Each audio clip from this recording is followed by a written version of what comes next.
오늘 이 시간에는 하서 김인우 선생을 공부하는 네 번째 시간입니다. 벌써 시간이 그렇게 되었습니다. 그래서 이 시간에는 인간 하서 김인우를 만나보도록 하겠습니다. 그러니까 하서 김인우라고 하는 선비는 16세기 호남을 대표하는 선비이기도 하고 16세기 조선 성리학계를 대표하는 큰 별이었는데요. 인간으로서의 그는 어떤 사람이었을까 궁금하지요. 엄격한 학자였을까? 회초리를 든 아버지였을까? 무심한 남편이었을까?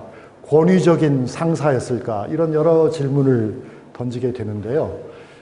저는 이 하서 김인우의 글과 하서 김인우에 관한 여러 가지 기록들을 보면서 그는 매우 사랑이 넘치는 아버지였다.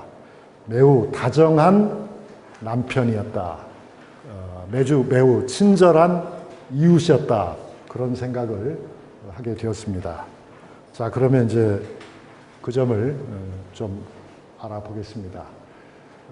아버지 하서는 굉장히 다정했어요. 그는 부인 윤 씨와 사이에 3남 4녀를 뒀는데요. 당시에는 많은 사람들이 요절하고 그렇죠. 그래서 그 3남 4녀 중에도 이른바 참척, 부모보다 먼저 불행하게 세상을 떠내는 그런 참척의 변을 일으키는 그런 이들이 여럿이었는데 그 아들, 딸들이 당신보다 먼저 갈 적에 그 아들, 딸들을 세상을 버리고 떠나간 아들, 딸들을 생각하면서 지은 하서의 시들이 많이 남아 있습니다. 그 시들을 보면 생전의 관계가 어떠했는지를 우리가 알 수 있어요. 또 참척이 아니어도 오래 사는 아들이나 딸이라 하더라도 그 아들, 딸 또는 사위를 위해서 쓴 시들이 많이 남아 있습니다. 그 시들을 통해서 이제 우리가 재구성해 보면 하서 김인우는 가족 관계가 대단히 따뜻했다는 것을 알 수 있어요. 전혀 권위적이 아니었다. 전혀 강압적인 인물이 아니었다. 매우 정이 뚝뚝 흘러 떨어지는 그런 인물이었다 하는 것을 보게 되고요. 또 부인 윤 씨와의 관계도 더 이상 설명할 수 없이 다정했다는 것을 알 수 있어요. 그래서 이제 그 시들을 보면 아주 이 두 사람이 술잔을 서로 주고받으면서 부인 윤 씨도 상당히 문학에 탁월한 재능이 있었던 것 같아요. 서로 시를 주고받았다고 우리가 확신할 수 있는 그런 대목들이 많이 나옵니다. 그 중에 이 하서 김 선생이 가장 사랑한 것은 아마 막내딸이 아니었던가 하는 생각이 들기도 해요.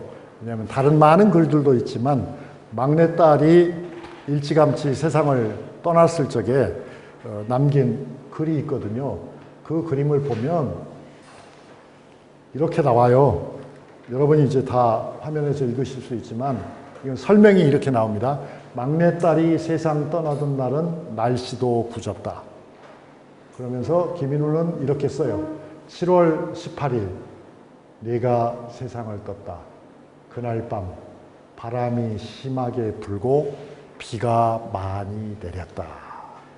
그러니까 이게 이제 주변적인 설명이지만 감정을 표현하진 않았죠. 그 설명 속에는. 그렇지만 많은 것이 그 속에 숨어 있다는 걸 우리가 예감할 수 있죠. 그리고 그 시를 직접 읽어보면 이렇게 되어 있어요. 만사 할 일 없다. 관뚜껑 덮고 누워 괴로워했네.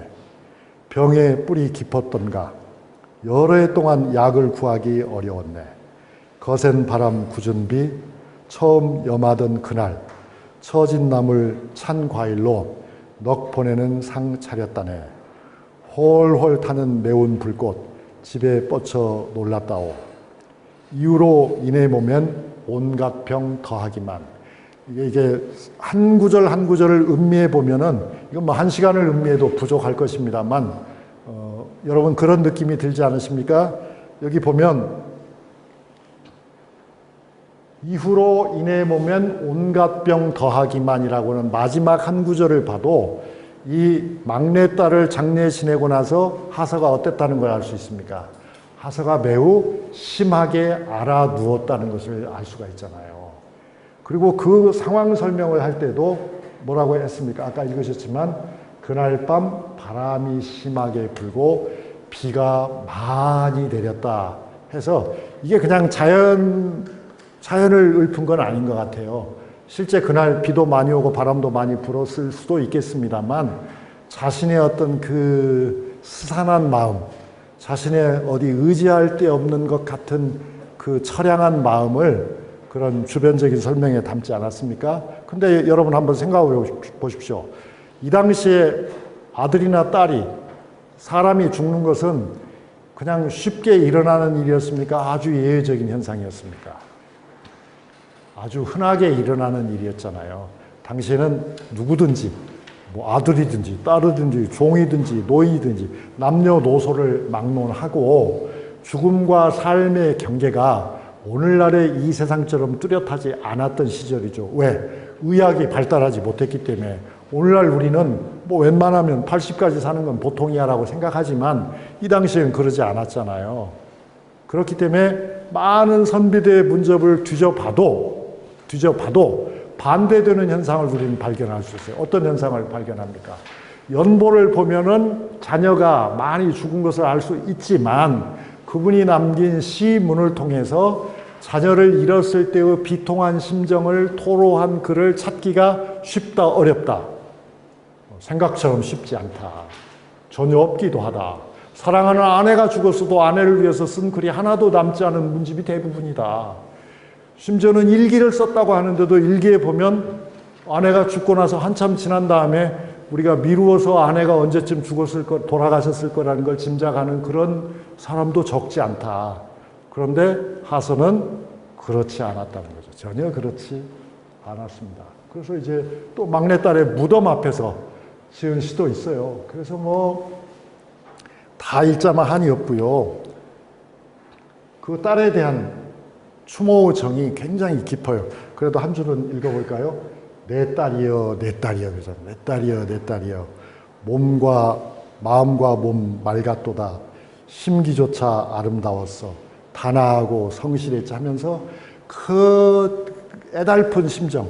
네가 정말 얼마나 나에게 귀한 존재지. 나에게만 귀한 것이 아니라 세상 사람 누구라도 너를 아는 사람들은 다 그랬겠지 하는 그런 마음을 딱 담잖아요. 그래서 보세요.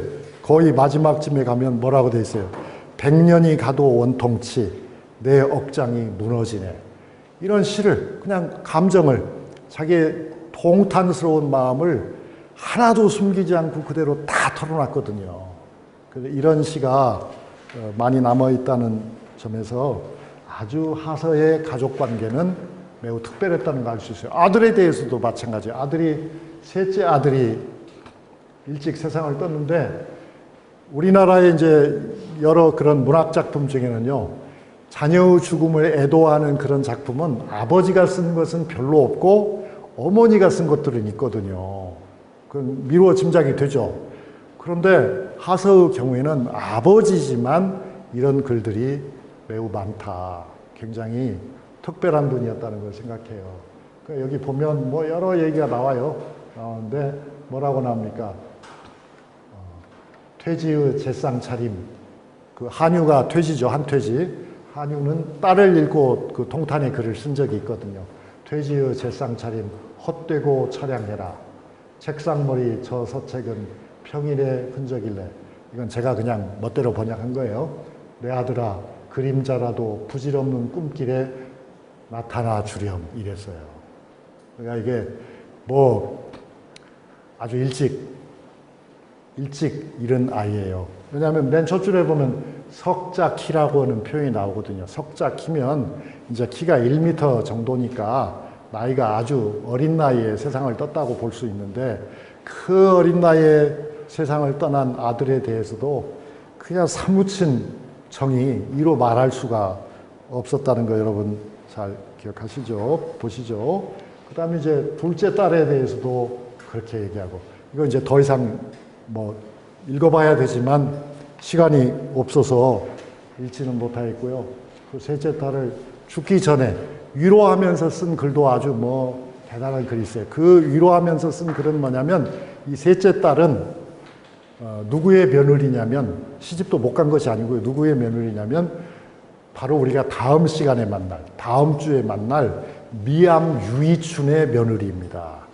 미암 유이춘의 며느리가 되었는데 일찍 세상을 떠난 거예요.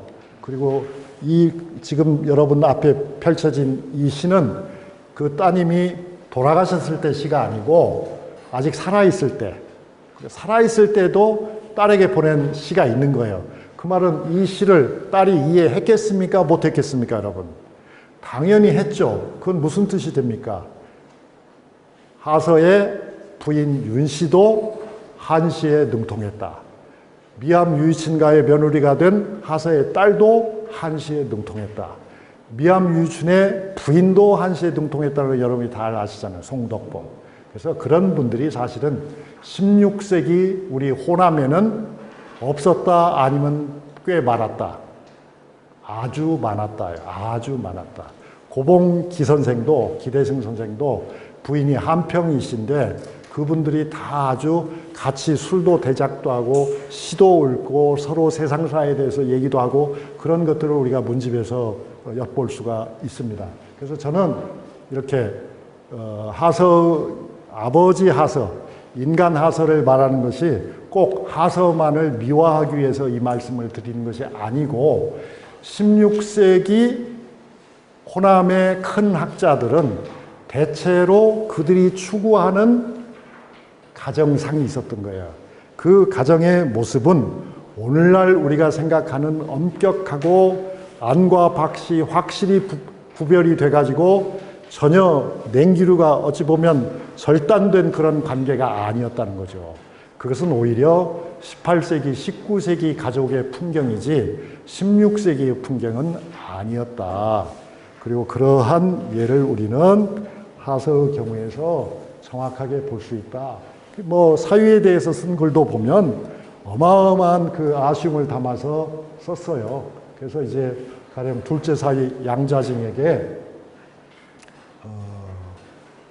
큰 사랑을 베풀었는데 그때 양자징이 나중에 자기 스승이자 장인인 그렇지만 그 스승의 딸은 이미 자기보다 먼저 죽고 없어요. 그럴 적에 이런 말이 나와요. 벼루를 하서가 선물을 했던 거예요. 그래서 이런 글이 나오죠. 이것은 스승이신 하서 김부자께서 소자에게 주신 것이다. 그 벼루. 그래서 정말 그 사무치는 정을 담아서 이런 기록을 남기고 있어요. 그래서 일제 이항 선생이 이 벼루를 보고 부러워하면서 이것은 벼루가 아니라 바로 이거니 그대는 명심하게. 그래서 그 사위 사랑도 며느리 사랑, 사위 사랑도 지금 우리가 상상하는 정도를 초월한 것이었다. 큰 사위는 뭐 더 말할 나위도 없어요. 이 큰 사위는 조희문이라고 하는 학자이고 문과에도 급제한 학자인데 이 사위를 위해서 큰 사위를 위해서 하서가 서울에 있는 자기의 출세한 친구들에게 청탁의 편지를 쓰기까지 했어요. 벼슬을 좀 주라고. 그래서 이게 조희문이에게 벼슬을 주는 것이 나에게 말하자면 연금을 주는 것과 마찬가지다라는 그러한 표현을 할 정도로 정이 매우 넘쳐났다. 그런 이야기도 하고요. 그러한 하서의 감이었기 때문에 결과적으로 여러분이 잘 아시는 것처럼 가인 김병로와 같은 이 가인 김병로의 직계 선조가 바로 아까 제가 말씀드린 하서 김인우의 자연가, 하서 김인우의 저수를 사계 김장선 선생에게 가지고 가서 보여드린 이른바 자연당이라고 하는 인물이 있는데요. 그분의 직계 자손이 바로 가인 김병로였습니다. 그래서 어디 울산 김씨뿐이겠습니까? 이 자리에 앉아 계신 여러분들도 다 그렇게 훌륭한 호남 선비의 자손일 줄로 압니다. 짧은 시간이지만 저와 함께하는 하서 김인우의 내면 여행 마음에 드셨으면 좋겠습니다. 감사합니다, 여러분.